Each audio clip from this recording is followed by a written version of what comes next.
d'être avec nous. Je rappelle, ce programme est retransmis en différé sur le canal de Radio Imo. Vous pouvez liker, commenter et bien sûr le partager comme on l'a fait l'an dernier dans toutes nos rétrospectives. Alors cette table ronde, mesdames et messieurs, vous qui nous écoutez à distance et vous qui êtes présents ici à l'auditorium de l'Arsenal de Metz, a pour thème la gestion locative, le syndic de copropriété, nouveau modèle, nouvelle pratique, parce que bien sûr, l'administration de biens comme le syndic de copropriété a été taquiné, on peut dire les choses comme ça, titillé par beaucoup d'innovations.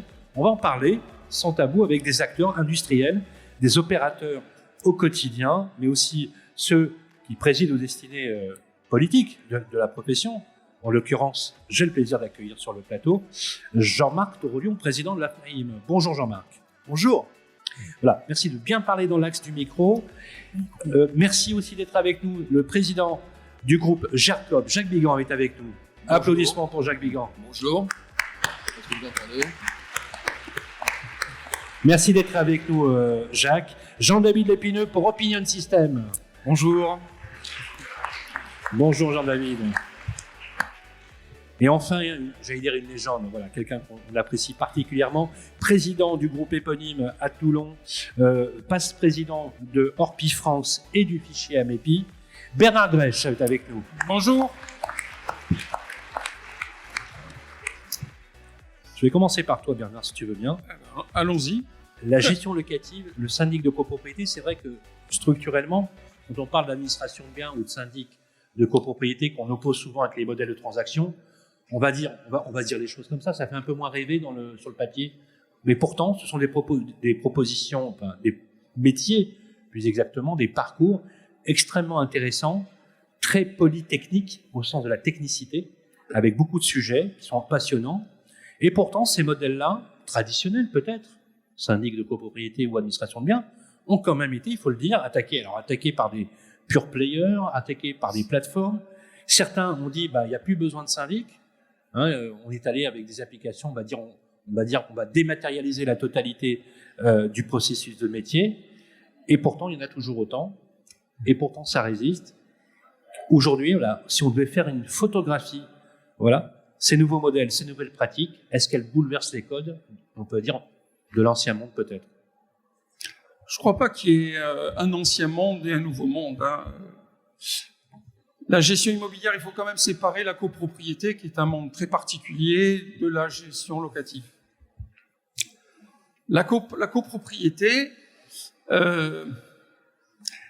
impose un niveau d'évolution de la population qui accepte de payer pour quelque chose de collectif. C'est pas vrai dans tous les pays. La France y arrive, mais les individualismes sont là. Et ils existent toujours. Aujourd'hui, tout à l'heure, on a entendu parler de l'empreinte politicienne qui touche également le fonctionnement des copropriétés. Et je voudrais rebondir et prolonger, parce que c'est quelque chose qui me tient à cœur, le dogmatique et la dictature écologique qui est en train de pourrir tout un système, toute la chaîne immobilière, parce que la gérance, la transaction, non. L'immobilier, mesdames et messieurs, est une chaîne. Tout maillon tient l'autre. Et c'est un ensemble cohérent. Ça, c'est le premier point. Le deuxième point, hélas pour les hommes politiques, mais sauf s'ils font ce métier, il y a une particularité dans l'immobilier, c'est l'inertie. Je pense aujourd'hui, je décide demain, et les conséquences, c'est dans 5 ans. Alors que l'homme politique dit, je décide, et demain, il y a 500 000 logements. Que dalle! Tu décides quoi pour que demain, il y ait 500 000 logements? Si tu fais bien les choses, au bout d'un certain nombre d'années, peut-être, nous arriverons. Alors tout le monde tripatouille. On est dans le tripatouillage de la légalité juridique, avec un ensemble réglementaire aberrant où chacun y met son grain de sel. Et, pour pas être trop long, parce que je pourrais l'être, l'écologie, ou plus exactement la politique écologique, veut loger des gens d'une certaine manière en empêchant les logements de se construire. allez m'expliquer comment on va y arriver. Un jour, il faudra loger 500 000 personnes et on aura 100 000 logements à leur offrir en face. En plus, on veut que ça soit pas cher, on crée la rareté. Créer la rareté dans tout marché à peu près constitué, ça fait flamber les prix. Donc, métier de proximité, syndic de copropriété, ça sera toujours un métier de proximité parce qu'il y a des égouts qui se bouchent, des inondations, des infiltrations, des vitres cassées. Ça changera pas. Et tous ceux qui sont trop loin pour gérer une copropriété auront un jour et connaîtront un revers. Donc là, tu fais allusion aux plateformes. Je fais allusion à personne. Non, mais j'ai mis un avis qui est celui de la proximité. Ok. Si la plateforme arrive à mettre un responsable, un chargé qui est sur place, pas de problème.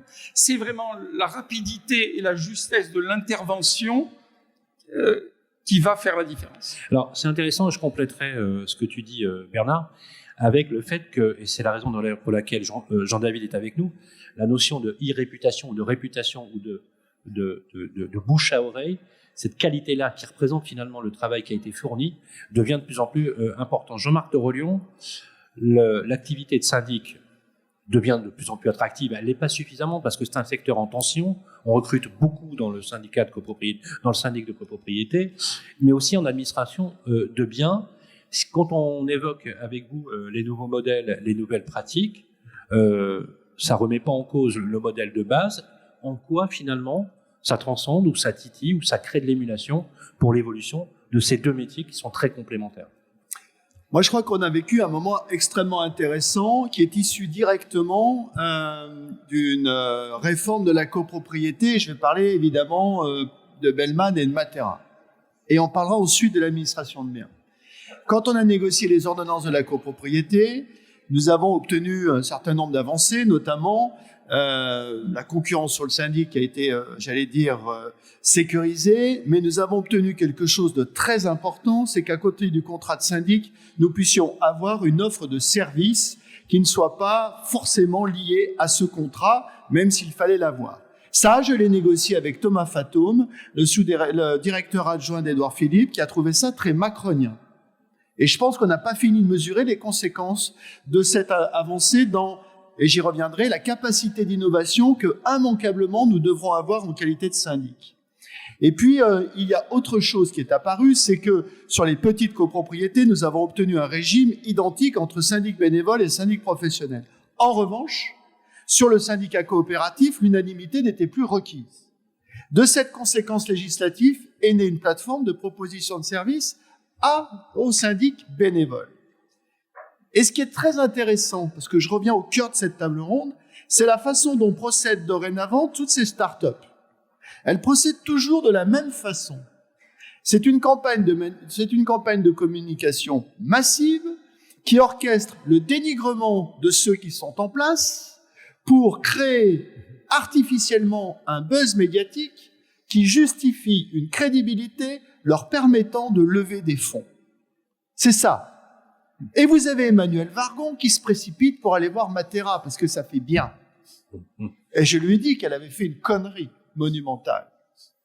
Parce que je lui ai dit, mais alors mon syndic professionnel qui veut 35 millions d'euros, est-ce que vous êtes prêt à aller le voir pour le valoriser? Et donc, il faut bien se méfier de l'environnement dans lequel nous sommes. Il y a une appétence d'un certain nombre de nos gouvernants aussi au phénomène disruptif. Le problème en syndic, qui n'est pas un problème, c'est qu'on détient 90% du marché, nous les professionnels. Le ticket d'accès pour nous disrupter, ou en tout cas pour, nous attaquer, il est cher.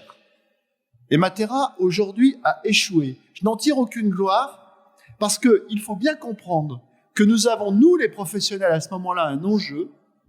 Il va falloir modifier le contrat type, parce qu'un contrat type, ça nous enferme dans notre prestation de service et ça nous empêche d'innover.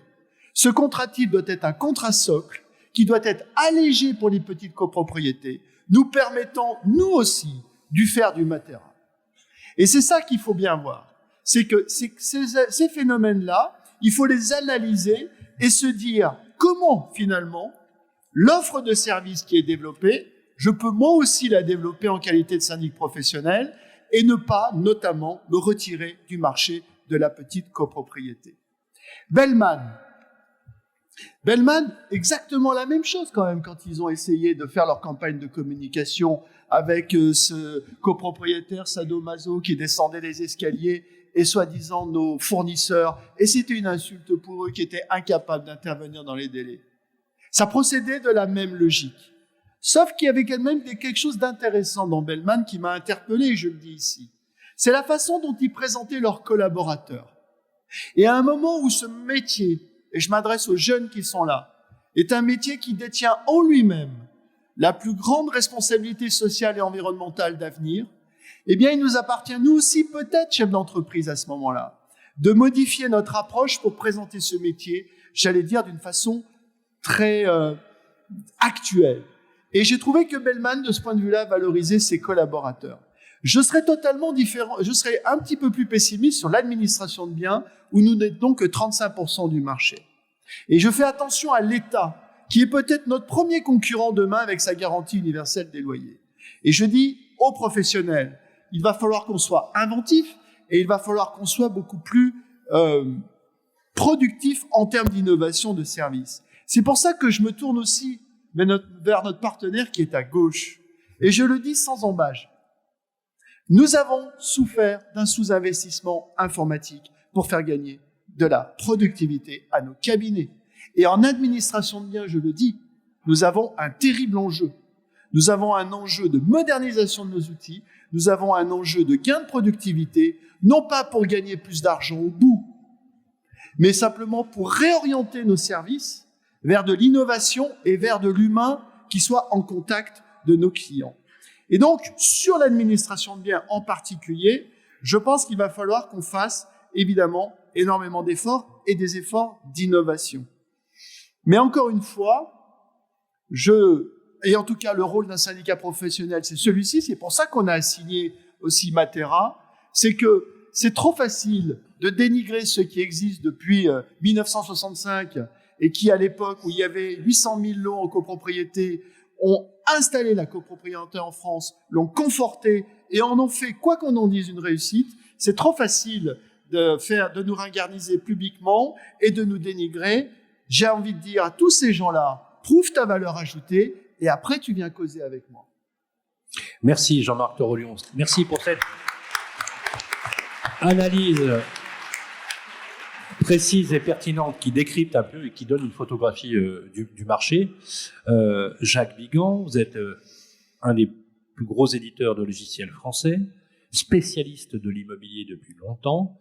À la lumière de ce qui a été dit, si on devait faire un constat aujourd'hui, est-ce qu'on a peur, à l'instar de ce qui s'est passé peut-être avec Uber pour les taxis, avec des nouveaux modèles émergents qui sont venus taquiner des secteurs d'activité qui sont, il ne faut pas s'en éloigner non plus, des secteurs d'activité dans lesquels il y a beaucoup d'argent, beaucoup de réussite, beaucoup de business, et donc forcément qui créent de l'appétence à la création d'entreprises, de PropTech, pourquoi pas. Je rappelle ce que disait notre ami Laurent Vimon, moi ces modèles m'excitent puisqu'ils m'obligent le matin à me challenger. Cette forme d'anesthésie un peu bourgeoise qui occulte toute créativité parfois, lorsqu'on est dans une situation un petit peu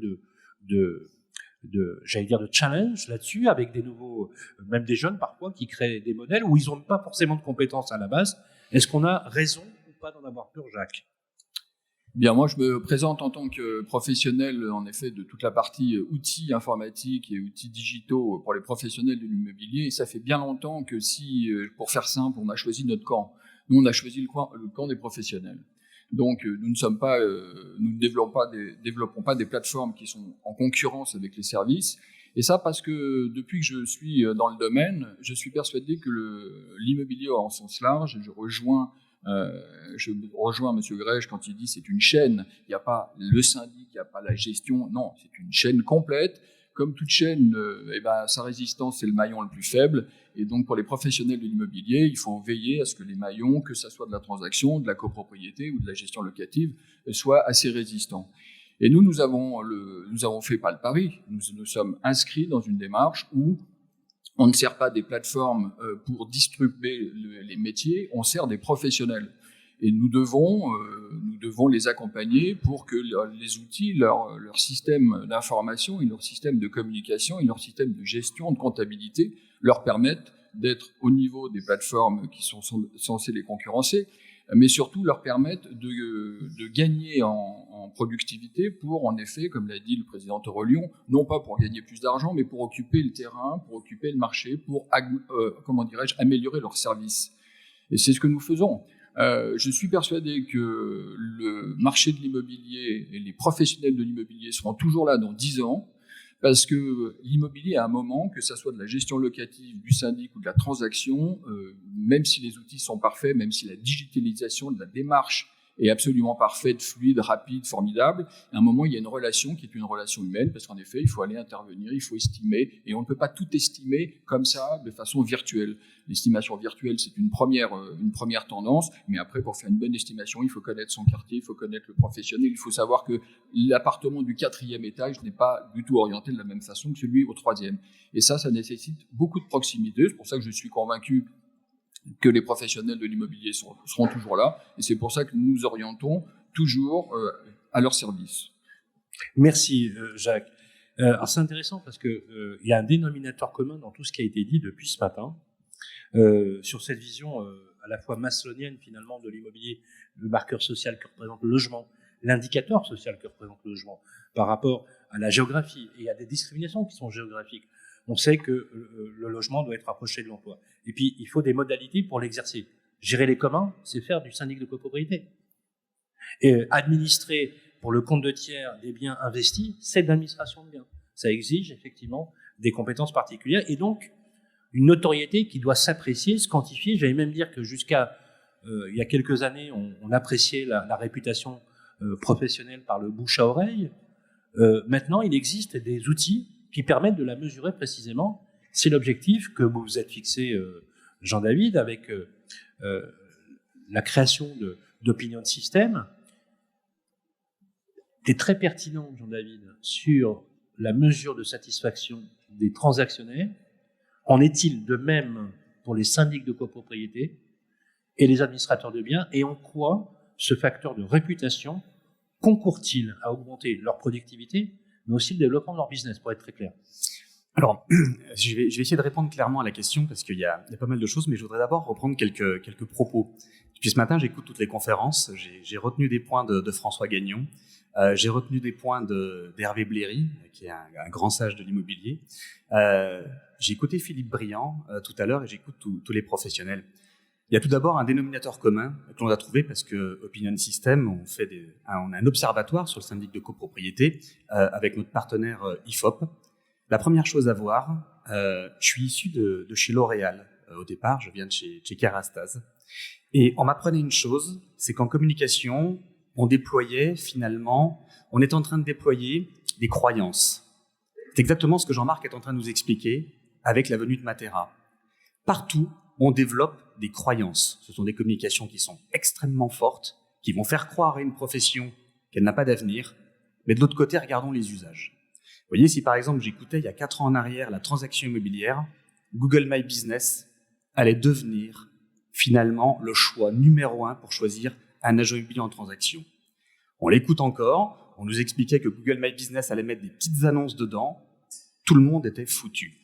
Je mets à défi n'importe quel professionnel de l'immobilier aujourd'hui de couper tous ses supports de communication, de couper bien ici et de regarder le nombre d'appels qu'il aura sur Google My Business.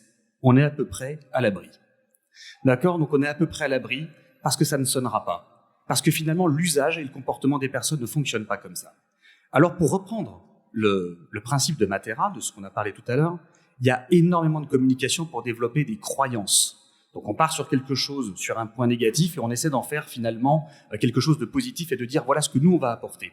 On développe une croyance. Cette croyance que nous développons font monter les enchères. Mais au final, qu'est-ce qui se passe? Quand vous interrogez le particulier, eh bien en fait on se dit tout va être digitalisé, le syndic va être digitalisé, mais l'usage.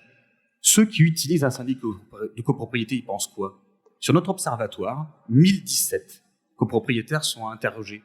Sur les 1017, c'est très simple. Le premier choix d'un syndic, c'est son ancrage local. C'est le premier choix. Vous n'entendez même pas parler de Google. Son premier choix, c'est l'ancrage local. Et la raison pour laquelle c'est l'ancrage local, c'est exactement ce que disait Bernard tout à l'heure, c'est parce qu'ils veulent une réactivité immédiate de ce qui va se passer. Et le numérique leur fait peur. Alors qu'on essaie de nous faire croire que le digital va tout bouleverser. Il fait peur aux consommateurs. Comment ? Il fait peur à qui ? Aux consommateurs. Ça veut dire que le digital, à partir du moment où, vous savez, c'est comme les assurances, comme toutes ces plateformes, à un moment donné, quand vous avez plus d'interlocuteurs, vous avez peur. Donc, ça veut dire que l'interlocuteur, le digital, met finalement un voile sur l'interlocuteur. Et ce n'est absolument pas, aujourd'hui, la recherche des copropriétaires. Ça, c'est déjà le point numéro 1. Le point numéro 2, sur les avis. Les syndics, on les interroge, on en a 600 qui sont clients chez nous. Aujourd'hui, ils ont une note, parce que quand on écoute tout le monde, c'est le syndic, c'est un truc incroyable, une image catastrophique. Ils ont 6,5 sur 10. Au final, 6,5 sur 10, c'est quoi ? C'est 13 sur 20. Quand au bac, on a 13 sur 20, on a une mention assez bien, non ? Bon, et bien donc, finalement, 6,5 sur 10, est-ce que c'est si catastrophique que ça ? Non. Est-ce qu'on peut s'améliorer ? Oui. Là où ils sont très surpris, et je vais répondre à votre question Sylvain, là où ils sont très surpris, c'est dans la matière de notion d'avis client. Parce que comme on développe des croyances sur le syndic, on fait que de dire que cette profession est mal vue, on développe des vraies croyances en fait. À force de développer des croyances, eh bien quand on arrive en syndic de copropriété et qu'à ces copropriétaires, ils veulent changer de syndic et on leur présente finalement des avis clients, on les surprend. Rien que le fait de s'être exposé au final à finalement de la notation et de l'avis client, on les surprend. Et donc oui, pour répondre à votre question, les avis clients sont presque plus puissants en syndic de copropriété parce qu'ils sont plus surprenants. Est-ce qu'il y a certains syndics qui te disent non, c'est hyper intéressant, je sais que c'est utile, mais je le fais pas, j'ai trop peur du résultat. Oui, bien sûr qu'on a des syndics qui ne veulent pas parce que eux-mêmes se sont mis à croire aussi. Oui, mais comme les agents immobiliers. Les agents immobiliers, en fait, quand on parle d'un transactionnaire immobilier, ils partent d'un principe, c'est quand ils font ce métier, on dit bah ouais, c'est un métier qui est mal réputé. C'est une croyance tout ça. C'est une croyance. Je voudrais quand même rebondir sur ce que tu dis parce que Matera a essayé de mettre en place un indicateur de qualité des syndics. Oui, je sais, j'ai vu. Voilà, qui évidemment est extrêmement partial et finalement est redoutable puisqu'il essayait de s'ériger en arbitre neutre de la qualité de nos propres services. Piège absolu sur lequel j'invite d'ailleurs chacun d'entre nous à ne pas collaborer. Mais on les a assignés parce qu'ils n'ont pas de méthode. Et je pense qu'ils vont le retirer. Mais c'est dire à ce moment-là quel l'intérêt de ta formule pour ne pas évidemment dépendre à ce moment-là d'un organe qui se parerait de toutes les vertus pour développer son propre business. Bien sûr. Bernard, tu voulais ajouter ? Oui, je vais répondre parce que le syndic est mal vu parce qu'il a le syndrome du percepteur. Ne pas oublier ça. Je suis de ceux qui pensent que le métier de syndic est un beau métier utile, fondamental. Donc, quand on le connaît par l'intérieur, tous ceux qui l'ont pratiqué, j'ai quand même 1000 assemblées générales de copropriétaires, l'ambiance a changé, j'ai arrêté il y a quelques années les assemblées, mais il y a 20 ans, on était avec des amis en assemblée générale, il y avait une relation humaine, l'ensemble de la société a changé. Et ce syndrome du percepteur, c'est quoi ? C'est que le syndic demande l'intégralité du coût de la copropriété, on croit que c'est ses honoraires. Ces honoraires, c'est 5 à 10% ou 8% de cette somme, mais la somme est considérable et elle ponctionne lourdement les finances des copropriétaires et dit c'est le syndic qui m'appelle les sous. Mais c'est pas pour le syndic ces sous-là. Donc il faut aussi il y a une partie de notre discrédit qui vient pas de nous-mêmes. Mais dans la reddition des charges, souvent on a cette impression que quand le syndic appelle, il n'appelle que des sous, que de l'argent, que des charges.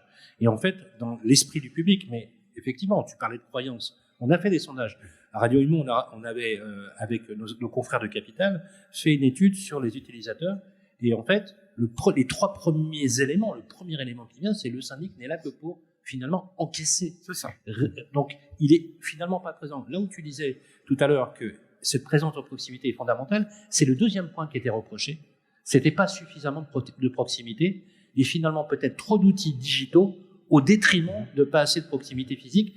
Ce qui démontre que tu as absolument raison et qu'aujourd'hui, dans le contemporain, je pense qu'il y a un retour à la proximité. On en parlait tout à l'heure avec les élus, un retour réel à la proximité. C'est exactement ce qu'a dit tout à l'heure Hervé Bléry et François Gagnon. François Gagnon, quand il a expliqué, quand tu lui as demandé où en était le marché aux États-Unis, il t'a dit on est quasiment en train de revenir 20 ans en arrière en utilisant de nouvelles technologies, en faisant de la personnalisation et en faisant de la proximité.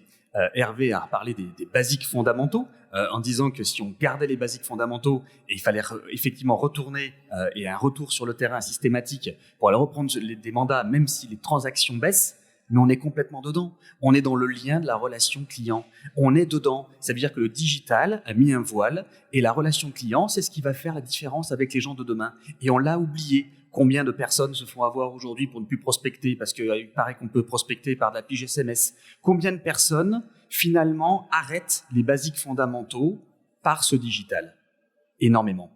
Et en fait, revenir sur le terrain et sur le syndic de copropriété, c'est-à-dire la relation client, c'est celle-ci qui va pousser et qui va, parce que tu sais qu'il y a aussi un point qui est capital, c'est que sur notre sondage IFOP, les Français ont parfaitement conscience au professionnalisme des syndics. Ça veut dire que, par exemple, la transition énergétique, ils font parfaitement confiance aux syndics pour pouvoir les accompagner. Donc, ils ont confiance en ce professionnalisme, en la tenue des assemblées générales et en tout ce qu'il y a derrière. La seule chose qu'ils demandent, c'est plus de proximité. Donc, on est complètement dans la proximité et surtout pas dans la dématérialisation. Est-ce que le bon outil, Jacques, informatique, puisque vous proposez à l'ensemble de vos clients des solutions d'exploitation et de gestion quotidienne en administration de biens comme en copropriété, alors c'est extrêmement intéressant. Est-ce que finalement ces outils-là ne devraient-ils pas jouer le rôle de ceux qui font gagner du temps pour rétablir une plus grande proximité avec ses clients? Absolument, c'est ce que je voulais dire dans le préambule. Moi, je pense qu'un outil doit rester à sa place et que les métiers donc dans l'immobilier sont des métiers de service, que ça soit la relation avec les clients, les copropriétaires, les propriétaires, les locataires, que ça soit directement ou que ça soit avec un outil. Je pense que les trois valeurs qui doivent présider dans la relation, c'est la liberté de choix, la probité et la confiance dans toute intermédiation immobilière, que je sois agent immobilier. Et je pense que le client final, quel que soit son statut, doit être en confiance, savoir qu'il y a de l'honnêteté et qu'il a le choix d'aller ailleurs et qu'il n'est pas enfermé dans un système. Voilà pourquoi je rejoindrai le propos de la dématérialisation, la digitalisation au maximum, fait qu'à un moment, on ne sait plus à qui on s'adresse et on a l'impression d'être enfermé. Donc, de toute façon, ce que nous développons, toutes les plateformes techniques, elles sont là pour servir la relation client. En aucun cas pour asservir la relation client. C'est très clair. Merci beaucoup, Jacques. Un dernier tour pour conclure et avant l'intervention attendue de François Langlais pour ce sujet, qui est un sujet qui est intéressant parce que au-delà des métiers, c'est les sujets de ces technos, plateformes, pure player, modèles hybrides, qui quelque part nous challenge. Il y a quand même un avantage, Jean-David, c'est que ça challenge un peu, ça réveille un peu, ça secoue un peu. Le fait d'avoir des acteurs qui menacent peut-être l'équilibre, et moi je reviendrai sur ce que tu dis, tu as raison, la proximité va s'installer, et donc elle gardera l'identité du syndic, de l'ADB, du transactionnaire, il n'y a pas de doute là-dessus. Toi et moi, on a connu, il y a quelques années, on nous disait, il n'y aura plus d'agence immobilière, rappelle-toi, physique. Force de constater que c'est non seulement le contraire, mais en plus elle se développe, et il faut même aussi rappeler, en période de crise, entre guillemets crise, celle qui résiste aussi des agences immobilières qu'on appelle vitrées, existantes, locales. Quelques mots de table de conclusion sur qu'est-ce qu'on doit faire dans ta vision d'entrepreneur aussi pour réagir face à ces modèles, ou agir, réagir ou agir, et puis conserver cette ligne directrice que tu as évoquée tout à l'heure. Alors, tout d'abord, en fait, quand tu dis que ça les fait, que ça doit nous faire réagir, ça challenge, je pense que ça ne challenge pas au bon endroit. Voilà. Par exemple, tu vois, moi, si j'étais demain, si j'avais un syndic de copropriété ou si j'étais en transaction immobilière, que je sonne chez un client et qu'on me dise il y a déjà 2 agences qui sont passées, ça me challengerait. Parce que ça, c'est le bon endroit. Ça veut dire que c'est la bonne méthode, ça veut dire qu'on est retourné vers les clients, c'est la bonne méthode, on me challengerait. Donc on nous challenge pas on nous challenge pas en tout cas sur les bons axes. On développe des croyances, on agace, on pollue notre cerveau sur quelque chose, mais on ne nous met pas dans l'axe. En tout cas, on ne met pas dans l'axe qui va nous permettre d'évoluer. Donc, si j'avais un mot de conclusion, je dirais que ne nous laissons pas embrouiller les cerveaux ou polluer les cerveaux avec des choses comme ça. On a des syndicats qui se battent pour ça quand on est dans les agences. On a des syndicats qui se battent pour ça et qui le font très bien. Et concentrons-nous effectivement sur remettre en place la relation client et ne nous concentrons pas et ne nous laissons pas embarquer par de fausses croyances et qui nous polluent tous les jours. Ouais, moi j'aime beaucoup la notion de croyance quand tu dis qu'on forme les choses. Oui. Et ça, c'est une belle démonstration. Applaudissements pour Jean-David Lépineux. Merci. Bernard. Oui. Bernard, quelques mots de conclusion sur cette partie. On continuera bien sûr à publier sur la question. Et résolution et solution. Comment doit-on réagir avec l'expérience que tu as, parce que des modèles, on a vu arriver beaucoup dans ta carrière. Oui, il y en a beaucoup.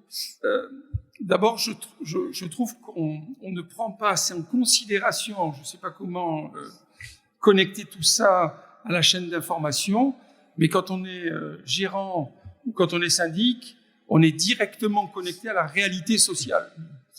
On est les premiers à recevoir les impayés, si je puis dire, puisqu'on les reçoit pas. Tu sais qu'on pourrait même voir toutes ces difficultés. C'est un observatoire sociologique. C'est un observatoire sociologique et par bassin qui est extraordinaire. Donc là, il y a déjà une prise en considération particulière de ce métier, de ces activités. Et ça peut se faire de façon assez automatisée par les moyens numériques aujourd'hui. Deuxièmement, c'est l'inquiétude de l'impact. Et actuellement, je regarde, mais j'ai pas de solution. Il y a une vague d'augmentation liée à l'augmentation de l'énergie qui va déferler sur des copropriétés. Certaines sont encore au fioul, d'autres au gaz. J'en ai même fait passer beaucoup du fioul au gaz à une époque, puisque c'était la volonté. Et on était d'ailleurs très incités pour le faire. Je suis très attentif alors je ne veux pas parler d'inquiétude, en tout cas très attentif aux premiers jours de l'hiver et ce qui va en sortir, soit du côté des locataires qui vont avoir une augmentation de leur coût énergétique ou aux copropriétaires. Soyons attentifs et surtout, si on était davantage consulté ou bien consulté, ça permettrait de mesurer. Ce sujet est d'autant plus important que le 27, 28 et 29 a lieu à Lyon le congrès de l'Union sociale pour l'habitat, des bailleurs sociaux. Et la grande question qui va être au centre des débats, c'est lorsqu'il va y avoir la reddition des charges de l'année. J'entendais un très gros bailleur social disait qu'on a sur des 60-70% d'augmentation. Oui, c'est ça. Et ils sont en train de se demander comment ils vont l'expliquer à leurs locataires. Merci Bernard Grèche. Jean-Marc Torolion, alors, on a bien compris, quelque part, finalement, ces nouvelles plateformes, ces pure players, ces modèles hybrides, titillent un peu la profession, l'obligent à se renouveler, à se recréer. Est-ce qu'on est sur la bonne pente ? Est-ce que quelques mots de conclusion pour donner des solutions pour l'évolution de ces métiers ? Alors moi, trois choses et je finirai par une bonne nouvelle. La première chose, c'est que dans tous les phénomènes disruptifs de nos métiers que l'on peut voir en transaction, administration de biens ou syndic, il faut toujours observer que dans la chaîne de valeur de service que nous rendons, il y a une partie qui n'est jamais prise et on met toujours le client au travail. Et notre rôle à nous, c'est tout de suite de détecter dans la chaîne de valeur la partie où finalement elle n'est pas remplie alors que nous la remplissons et la partie où finalement le client travaille pour la plateforme. Typiquement Matera, si on prend ce cas-là. Quand je dis ça, et c'est ma deuxième remarque, il n'en demeure pas moins qu'ils nous n'échapperont pas malgré tout à une analyse et à une réforme de nos services. Pourquoi ? Quand on a fait ce métier de syndic depuis très longtemps, quand Internet n'existait pas, it was a long time ago, nos clients, le conseil syndical, n'étaient pas en cogestion de nos décisions. Ce qui nous a rapprochés du conseil syndical, mais ce qui a considérablement modifié la façon dont on gère aujourd'hui la relation avec cet organisme qui normalement n'est qu'un organisme de contrôle, c'est que nous, professionnels, grâce aux outils ou à cause des outils, nous en avons fait un organe de cogestion. Acceptons-le puisqu'on ne reviendra jamais en arrière. Mais comprenons bien aussi que les outils sont de nature à modifier finalement la façon dont on rend le service et parfois à surrajouter pour tous nos collaborateurs énormément de travail.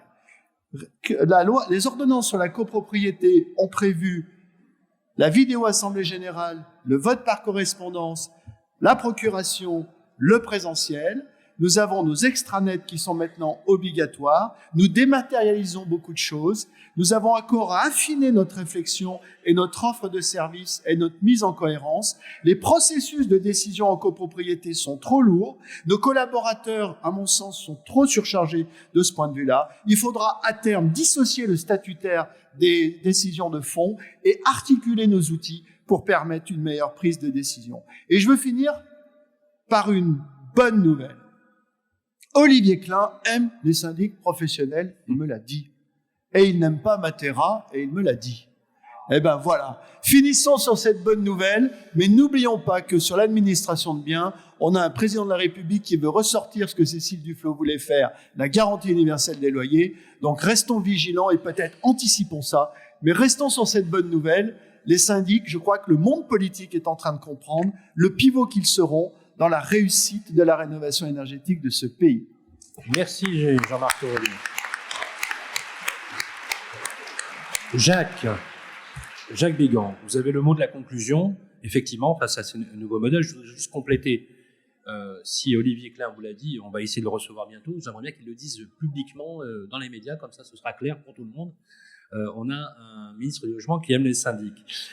Merci en tout cas. Jacques, effectivement, la technologie, elle est nécessaire clairement, hein, il n'y a pas de souci là-dessus. Les éditeurs de logiciels ont une grande responsabilité dans cet équilibre-là. Comment vous voyez l'avenir, à court, à moyen terme, avec effectivement ce qui semble se dessiner, avec une tension, il faut être très clair un peu, de la politique du logement et de l'économie en général. Bien, je pense que les professionnels de l'immobilier ont beaucoup d'avenir, que de toute façon, les évolutions technologiques sont des lames de fond contre lesquelles on ne peut absolument pas s'opposer. Il faut savoir, au contraire, les utiliser et travailler le mieux possible, que nous, en tant qu'éditeurs de logiciels pour les professionnels de l'immobilier, notre métier même se transforme, on n'est plus éditeur, on produit des solutions qui doivent être les plus adaptées et les plus facilitantes pour les professionnels et qu'on a à se développer ensemble.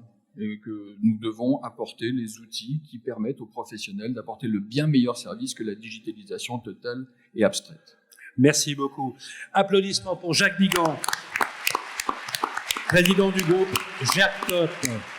Applaudissements, ovations pour notre ami Jean-David Lépineux, président d'Opinion System, de Jean-Marc Torolion, président fédéral de la FNIM, et enfin un tonnerre d'applaudissements pour mon ami Bernard Grech, ancien président d'Orpi et du fichier Amépi et président du groupe éponyme. Merci Bernard. Vous restez avec nous. Il est l'heure maintenant du grand débrief sur un sujet extrêmement intéressant par notre ami François Langlais.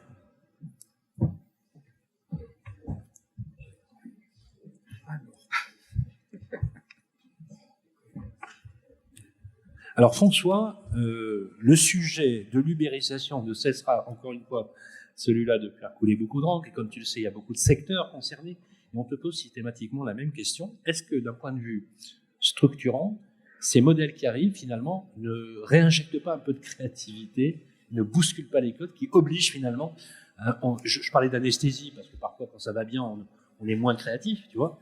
Est-ce que finalement c'est pas plus mal, et c'est pas plus sain d'être taquiné par ces, on appelait ça ces barbares, vous savez, qui viennent aux frontières pour nous remettre en question? Bien sûr, je pense que c'est à la fois plus sain et même nécessaire. Au plan macroéconomique, par exemple, il y a un exemple que j'aime toujours bien citer, vous savez, c'est l'invention du métier à tisser. Ça se produit au début du 19e siècle, en Angleterre, c'est le pays qui est le plus avancé dans l'industrie textile, et évidemment, ça détruit des emplois de façon considérable. Donc, un bon nombre de la profession s'y oppose. Les salariés eux-mêmes font des grèves parfois assez violentes. Ils vont casser les métiers à tisser. Chez nous, c'est la révolte des canuts à Lyon, qui était restée vraiment un moment de la lutte sociale. On comprend pourquoi les gars se battaient. Ça tuait leur boulot.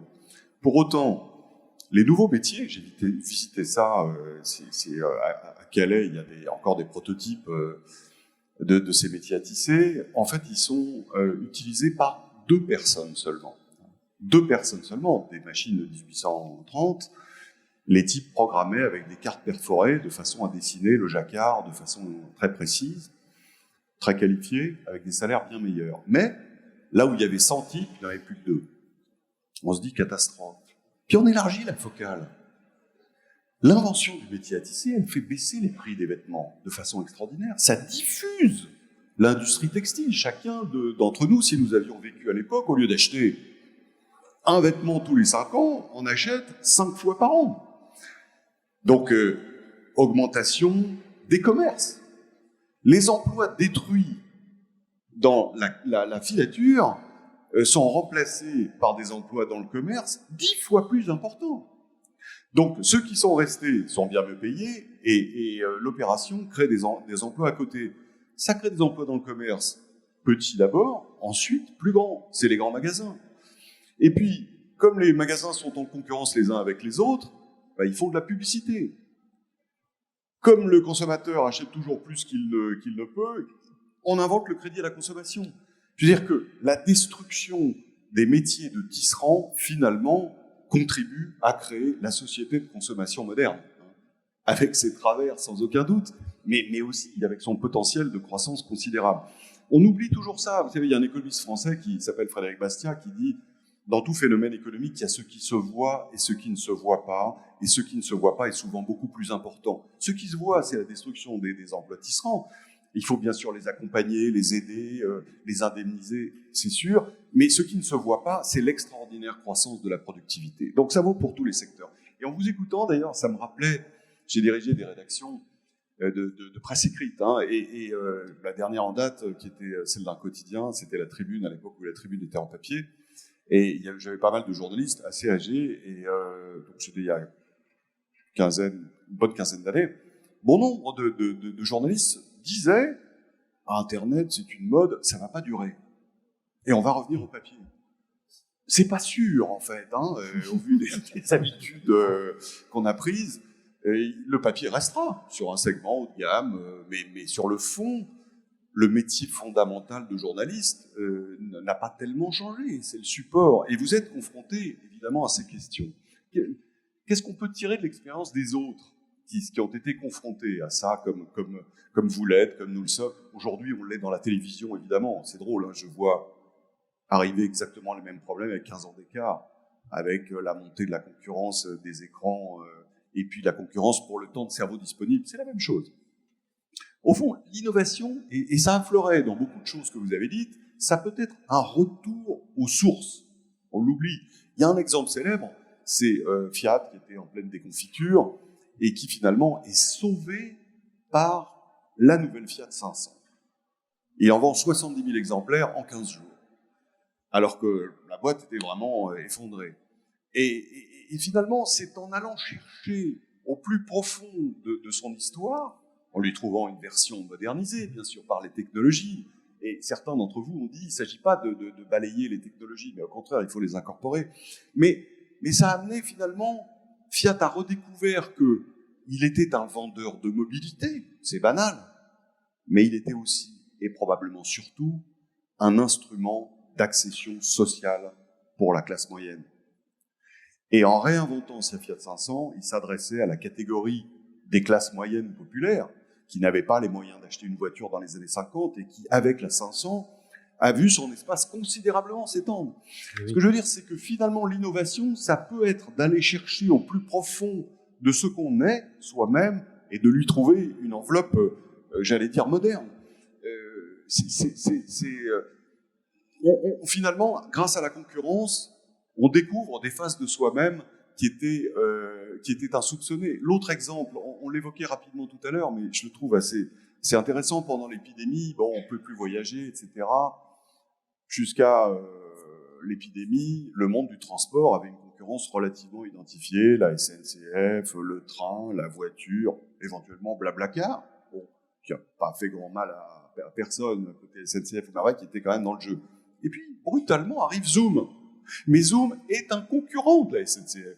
Zoom est un concurrent d'Air France. Et on n'aurait pas pensé le voir arriver. Il est venu de nulle part. Il a surgi en quelques semaines, au point que l'habitude qu'il a déclenchée, ou plutôt la facilité qu'il a déclenchée, change votre vie, on en parlait tout à l'heure. Il y a bon nombre d'entreprises qui aujourd'hui ont réduit les déplacements qu'ils considèrent comme avec peu de valeur ajoutée. C'est pas pour ça que le déplacement disparaît. Il y a des moments où il faut aller serrer la main du gars. Vous signez un contrat, vous allez voir les équipes pour les remobiliser, enfin, il y a des tas d'occasions. Mais il y a aussi des voyages complètement inutiles pour lesquels Zoom, 0 balle, fait parfaitement l'affaire. Ça fait du chiffre d'affaires en moins pour la SNCF. Mais, au fond, si la SNCF fait le boulot jusqu'au bout, ça veut dire qu'elle est non seulement un transporteur, mais un fournisseur de rencontres, d'occasions, de contacts. Et ça doit impacter son business et l'offre qu'elle présente aux consommateurs. Idem aussi, d'ailleurs, pour, je sais pas, on peut imaginer, et je conclue avec ça, regardez les hôtels ou les campings. Bon, marché du loisir. Le métaverse se développe dans des proportions considérables. Et un certain nombre d'entre nous, les plus jeunes, vont probablement passer une partie de leur loisir sur le métaverse, dans des vies virtuelles. On peut aimer ou pas aimer, enfin bon, c'est pas le sujet, c'est là, et on peut pas le contester. Donc, d'un certain côté, les campings et le loisir, ou la Tour Eiffel, ont une nouvelle concurrence très puissante, c'est le métaverse, et les offres de services qui sont dessus. Mais, en réalité, ça devrait, et ça va, je pense, amener les entreprises prestataires de services du tourisme à retrouver leurs fondamentaux. Et c'est-à-dire, le camping, finalement, est-ce qu'il n'est pas aussi, et peut-être même d'abord, le fournisseur d'une expérience de contact avec la nature? Ça veut dire qu'il faut organiser votre camping pour ça. C'est-à-dire le camping qui est en pleine nature, qui sera sympa, etc., il est beaucoup plus armé que celui qui fournit une prestation standard, qui lui, effectivement, pourra être doublé par le métaverse. Et dans vos métiers, dans nos métiers, il est évident qu'il y a, de ce point de vue, des ressorts très puissants pour faire face à cette concurrence nouvelle, sans pour autant, bien sûr, récuser l'innovation. Applaudissements pour Poisson Anglais. Merci François. Encore une fois, un tonnerre d'applaudissements pour Jean-David Épineux, Bernard Grèche, Jean-Marc Torolion et Jacques Bigan. Dans 5 minutes, dans 4 minutes exactement, à 12h50, nous terminerons notre dernière table ronde sur